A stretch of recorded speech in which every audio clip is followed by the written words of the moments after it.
రైతు గోసపడేది ఏందో మనకు తెలుస్తుంది కదా. మన దేవుడు కేసీఆర్ ఆంధ్ర పరిపాలన నుంచి ప్రాణానికి తెగించి మనకు తెలంగాణ తెచ్చి 10 సంవత్సరాలల్లా మనకు నీళ్లు తెచ్చి చెరువులు పూడికలు తీసి నీళ్ళు ఇచ్చి 7 గంజాలల్లో ఉన్న నీళ్లు ఇప్పుడు 3 గంజాలలో నీళ్లుండి అధిక పంటలు పండి హాయిగా 10 సంవత్సరాలు మన ఊళ్ళలోనే మనకు మంచిగా సెంటర్లు పెట్టి గ్రామాన ఇంటి నుంచి బయటికి వెళ్ళకుండా ఒక్క ఇబ్బంది కాకుండా మన కింద పోకుండా మొత్తం కొని 10 రోజులకే మన ఖాతాలలో పైసలు వేసిన మహానుభావుడు కేసీఆర్ గారు. అయ్యా ఇంకొక మనవి నా ముచ్చట వినండి. కేసీఆర్ గారు మనకు దేవుడు. మనకు ఏం చేసిండంటే ఈ 100 సంవత్సరాలు బతుకుతలేమని 75 సంవత్సరాలకు ఉన్న దాన్ని 57 ఏళ్లకు కుదించి 100 మందికి పింఛన్ ఇచ్చి 200 2000 చేసిన ఘనత కేసీఆర్కే దక్కింది. అయ్యా మనం పండించిన పంటకు ఒక్కదానికి కూడా మొక్కలు కానీ ఒడ్లు కానీ మన గ్రామాలల్లో రైతు వేదికల ద్వారా రైతుల ద్వారా మహిళల ద్వారా సొసైటీల ద్వారా 10 రోజులకు మించకుండా కొనేది మన ధాన్యాన్ని.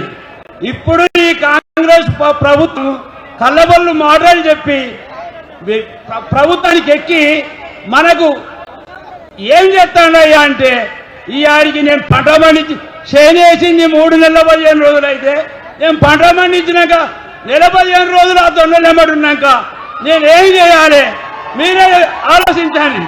ఈ దౌర్భాగ్యానికి ఈ రైతుల కన్నీళ్లు పర్వంతో కాంగ్రెస్ ప్రభుత్వం కొట్టుకుపోయి నిలబడాలని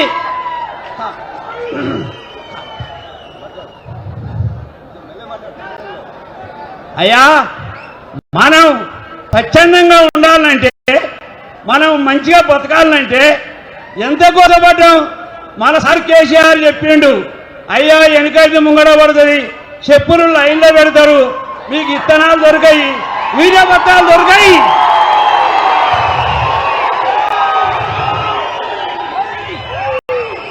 అని మనకు ఎట్లా చెప్పిండంటే బ్రహ్మం గారు చెప్పినట్టు చెప్పిండు మన కేసీఆర్ గారు. ఆ మాట మనం పాటించలే. మార్పు అని కాంగ్రెస్ లకు ఓట్లేసి మనం భంగపడ్డాం. ఇకనైనా బుద్ధి తెచ్చుకొని మనది మనం నిలబెట్టుకొని మనం మంచిగా సంతోషంగా ఉండాలంటే అయ్యా ఏందో ఆన్లైన్ అని పెడితే నాసుని తెలియనోనికి ఎవరి దగ్గరికి పోయినా వాడు చెప్పాడు నాకు బత్తాలు రావు. అది పంట పండితే నేను అలంకాన్పేట రైతును, నా పేరు గాదుల గోపాలు, మా మండలం నెక్కొండ, మా నియోజకవర్గం నరసంపేట. మా ఎమ్మెల్యే గారు మాకు చేసిన సేవ జీవితంలో కూడా మర్చిపోయిన పని. మాకు పంట నష్టపోతే మొక్కజొన్న చేనుకు ఎకరానికి 10,000 చొప్పున ప్రతి కుటుంబానికి ఇచ్చిన ఘనత మా పెళ్లికే దక్కిందని నేను ఈ సభాముఖంగా తెలియజేసుకుంటున్నా. అయ్యా 1 కాదు 2 కాదు, ఈ ఎన్ని కంపెనీలు ఉన్నాయో అన్ని కంపెనీలను తెచ్చి రైతులను చూడలేక ఈ నర్సంపేటలో పెట్టి అందరికీ ఏం ఇచ్చిండంటే పట్టాలు ఇచ్చిండు, పైపులు ఇచ్చిండు, ఇంజన్లు ఇచ్చిండు, చిల్లర్లు ఇచ్చిండు, ట్రాక్టర్లు ఇచ్చిండు. 1 కాదు 2 కాదు, ప్రతి రైతు కూడా సాయం చేసిన మహానుభావుడు మా ప్రతిష్ఠ రెడ్డి గారు. అయ్యా మన ప్రభుత్వంలో మనకు ఎలాంటి ఇబ్బందులు లేకుండా సుఖ సంతోషంతో 10 సంవత్సరాలు గడిచినాం. ఇప్పుడు ఈ అబద్ధాల కోరి కాంగ్రెస్ ప్రభుత్వంతో మనం ఎంత హింసపడుతున్నామో మనకు తెలుస్తున్నది. ఈ ఆడికి 15 రోజులు నా జొన్నలు ఆడ పోసి ఆడ పెడితే కదులులేదు. ప్రైవేట్ ఎమ్మెల్యే గారు వచ్చి ఆడమూడని చెప్పి చూడా మాటలు చెప్పి పోతానే వస్తానే అనుడే, పత్త కదులు లేదు, ఒక రైతుది కొనుడు లేదు. ఈ హింస పాలన ఎన్నాళ్లకు మనకు పోవాలంటే ఈ పాలన చూసి భయపడకుండా ఇంకా 2 సంవత్సరాలు ఉద్యోగాలు పోతారు. మన రైతుల కన్నీటి తోటి వాళ్ళు కొట్టుకపోతారు.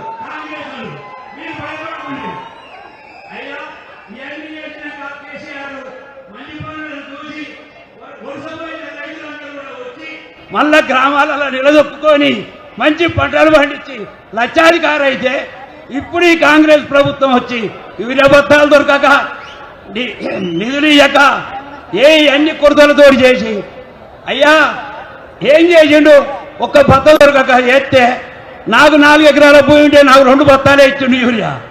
ఏం చేయాలి ఎట్టేయాలి కాలనీ ఇది కలిసి 25 క్వింటాల చొప్పున పండినాయి 25 క్వింటాలే కొంటాడట.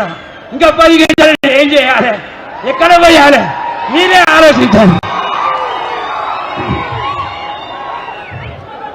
అయ్యా రైతులకు ఎన్నికల ముందు ఏం హామీ ఇచ్చిండు 1,00,000 ఉన్నాడు 2 లక్షలు తెచ్చుకోమన్నాడు. తెలియక రైతులు ఏం చేసిండ్రు 1,00,000 పోనీ 1,00,000 తెచ్చుకున్నారు. ఒక్క మనిషికి కాదు ఊళ్ళే 20 మందికి అయితే 80 మందికి మాది కాలే అరిగోస పడుతున్నారు అప్పులు తెచ్చి రైతులు.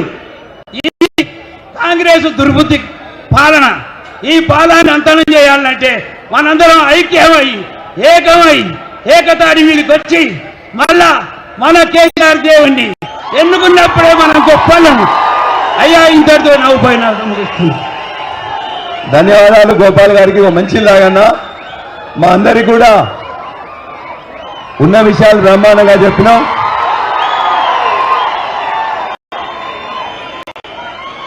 మా గోపాల్